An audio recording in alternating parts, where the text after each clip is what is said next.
people blame the Fed for having bailed out bankers while ordinary folk go broke. And it's so easy to understand that feeling.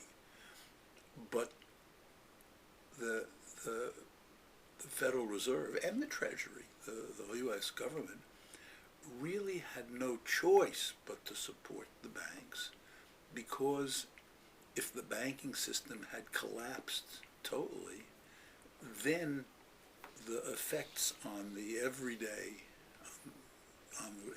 economy would have been much deeper and would have spread to an even wider number of people.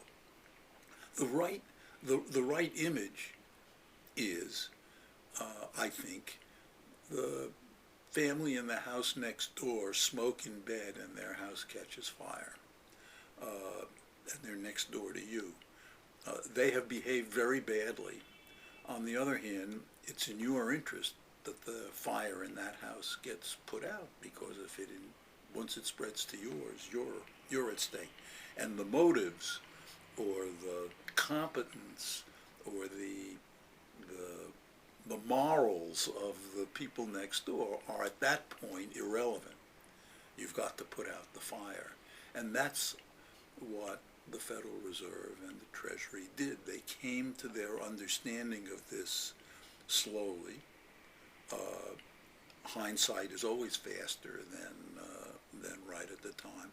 But once the Fed and Ben Bernanke in particular understood what was going on, then they acted very decisively and on a very, very large scale.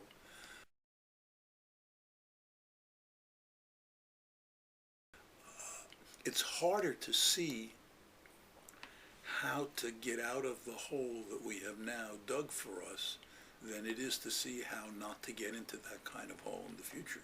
From the way I told the story, I think the really problematic thing is a very large financial system with very high leverage.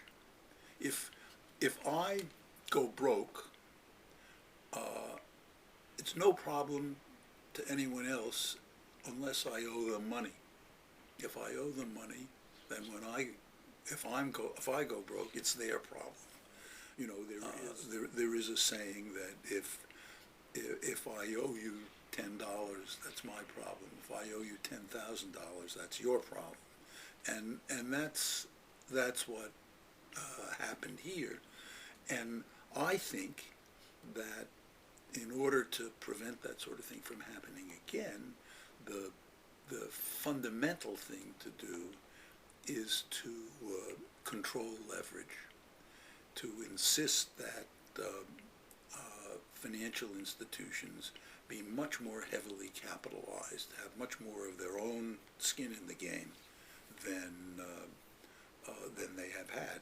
That'll make them more cautious, for one thing, but the more important thing is that if they go sour, it will be a problem for them and not so much a problem for their creditors, because they won't have so many.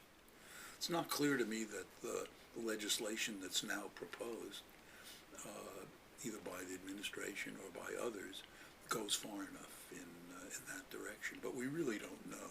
We really don't know yet.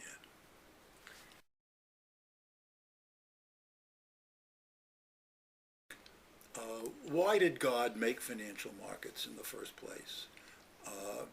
The reason is that financial markets are really necessary for the functioning of a complicated economy.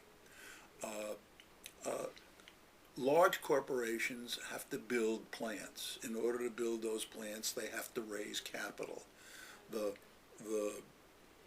people who manage the corporation don't have that kind of money. They have to either sell stock to ordinary households, or they have to borrow from banks or from insurance companies or from individual families or something like that.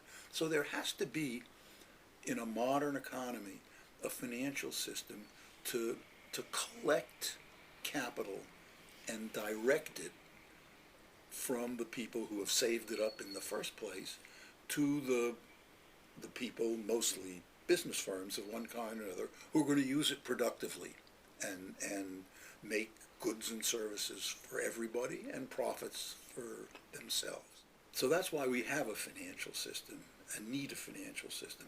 I have the feeling, and a lot of people, I'm not alone in this at all, have the feeling that our financial system has grown much bigger than that function justifies, and that instead of, or over and above, performing that function that justifies it in the first place, it's behaving like a casino. It's creating risk so that people can gamble, not trying to deal with risk that arises in production, that arises in the real economy. Every time a company builds a plant, it's taking a risk. That plant's going to be there for 20 years or 30 years. Who knows whether whatever it produces is going to continue to find a market throughout its lifetime. So in the course of doing the job that I described, the financial system is also allocating risks.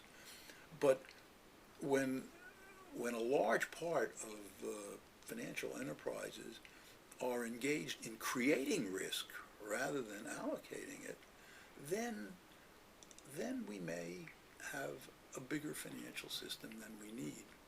And not only a bigger one than we need, but one so big that when it goes sour, as it occasionally does, it's so big that it causes damage to everybody, including to people who have had no involvement in it. So I think that a bigger,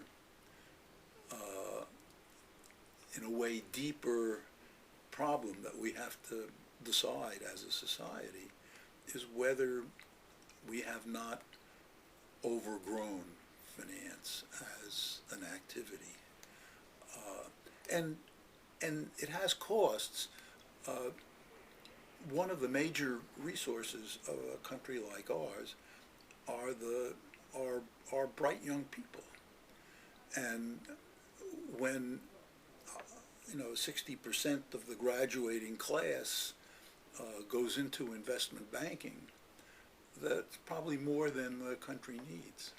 And the money that they make not from improving the productivity of the real economy, but from this casino-like activity. So I think we do have to think about that, and it's not something that we normally think about. And so I think the whole size and functioning of the financial system is up for grabs.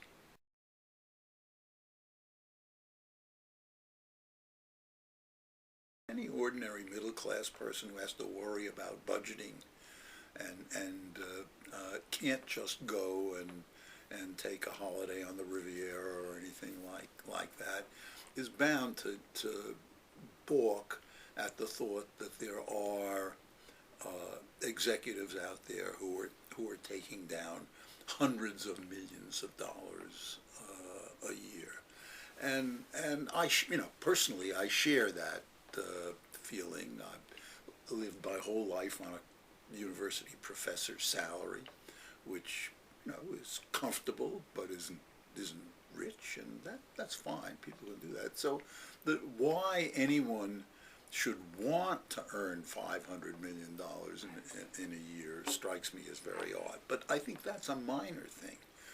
The really serious part of it is something that the man or woman in the street doesn't really think about, which is that the temptation to grab those high salaries, high take-homes, and the way in which they've been earned provides incentives to take large risks.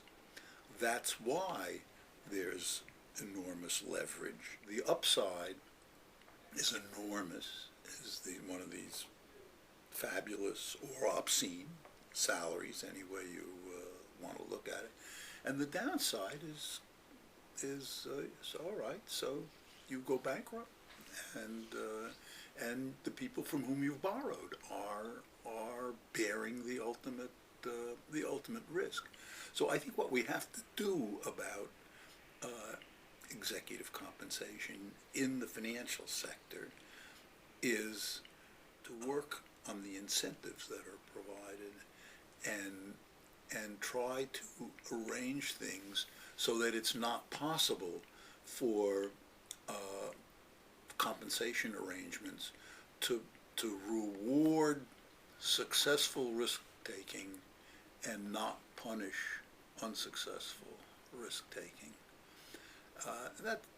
That's not impossible to do. There are suggestions, that investment banks and others compensate their executives in stock rather than in cash, and in stock that can't be sold for 5 years or 10 years, so that there's no incentive to make money in the short run at the expense of the longer run. That can be done. There will still be very enormous salaries paid. There have to be in the banking sector, if only to compete with non-banking. There are CEOs of manufacturing companies or whatever that are hauling down large salaries. I would feel better if we had a more progressive tax system, so that we made it a little less profitable to earn the 50th million or the 150th million.